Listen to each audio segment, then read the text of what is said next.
हमेशा मेरा साथ दिया और हर समय तुम मेरे साथ खड़ी रही। लेकिन आज जब मैं इस मृत्यु की दशा में खड़ा हूँ, क्या तुम मृत्यु के बाद में मेरा साथ दोगी? राजा जी, मैंने हमेशा आपका साथ दिया है, लेकिन इस मृत्यु की परिस्थिति में मैं आपके साथ कैसे दे सकती हूँ? ज्यादा से ज्यादा मैं यही कह सकती हूँ कि मैं आपको कब्र तक पहुंचा सकती हूँ। नहीं, मुझे अकेलेपन से बहुत डर लगता है। ये भी मेरा साथ देने की तैयार नहीं। जैसे कि आपने देखा, दूसरी रानी जो थी वो उसे कब्र तक पहुंचाने में तुली हुई।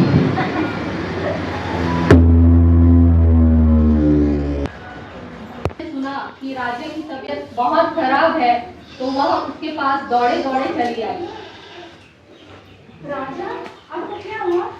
कुछ नहीं, आप मुझे बता सकते हैं?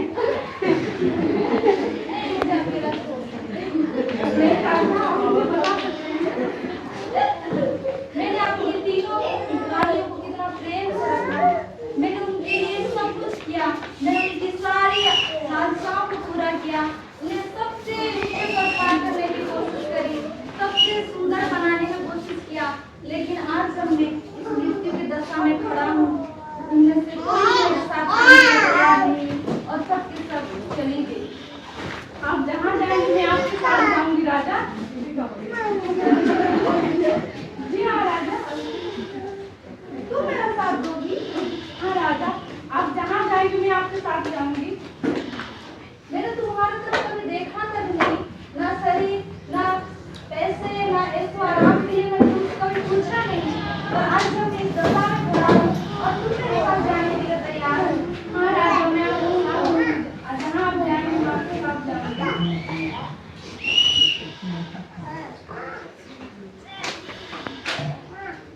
हालेलुया। है मेरी चौथी रानी, जिसे मैंने सजाया संवारा और दुनिया की सबसे खूबसूरत लड़की बनाने का मैंने प्रयास किया। लेकिन ऐसा हुआ कि जब मैं मृत्यु की दशा में खड़ा हुआ तो ये मेरा साथ देने के लिए तैयार नहीं। पता है ये कौन है? दरअसल ये हमारा शरीर है, जिसे हम जिंदगी भर सजाते हैं, संवारते हैं और ना जाने इस शरीर को हम सुंदर बनाने के लिए क्या कुछ नहीं करते हैं। लेकिन मृत्यु के समय में ये सुंदरता भी हमें साथ नहीं देता। और ये है मेरी चौथी रानी, जिसे मैंने हमेशा लोगों के सामने गर्व के साथ पेश किया। ये जितना मेरा गौरव बढ़ा, लेकिन जब मैं इस मृत्यु की दशा में रहा तो ये भी मेरा साथ छोड़ दे। पता ये क्या है? ये हमारा धन दौलत, ये हमारी शक्ति, ये हमारा स्वभाव, जिसे हम अपनी शक्ति कहते हैं, जिसे हम अपने स्टेटस कहते हैं। और ये भी जब मृत्यु की दशा में खड़ा रहा तो ये भी साथ छोड़ दिया। तो ये हमारा धन दौलत है जो कि मृत्यु में भी हमें साथ नहीं देता।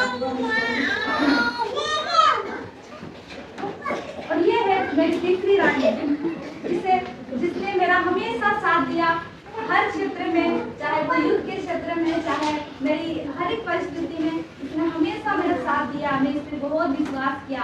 लेकिन जब मैं मृत्यु की दशा में खड़ा रहा तो ये भी मेरा साथ छोड़ दिया।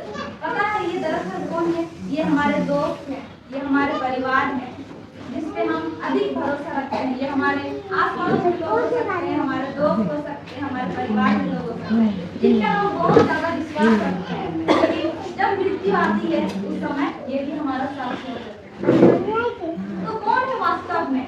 कौन है जो मृत्यु के बाद भी हमारा साथ दे सकता है?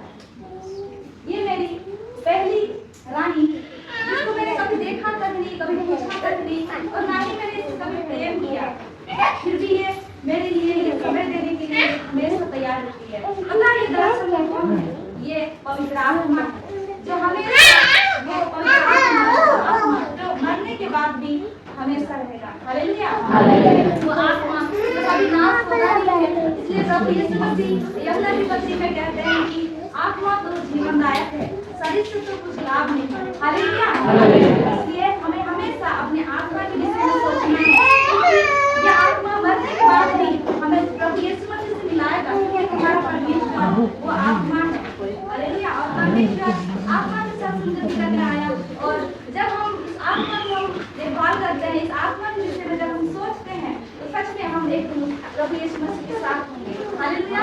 इसलिए हमें अपनी आत्मा के विषय में सोचने की आवश्यकता है। ये धन, ये सोलह और ये सब कुछ जो हमारे दोस्त होते हैं, जो हम एक दिन छोड़ सकते हैं, परंतु ये आत्मा जो है हमारे साथ रहता है, वो हमें मृत्यु के बाद भी हमारे साथ होगा, लेकिन कहाँ होगा? स्वर्ग में, नरक में।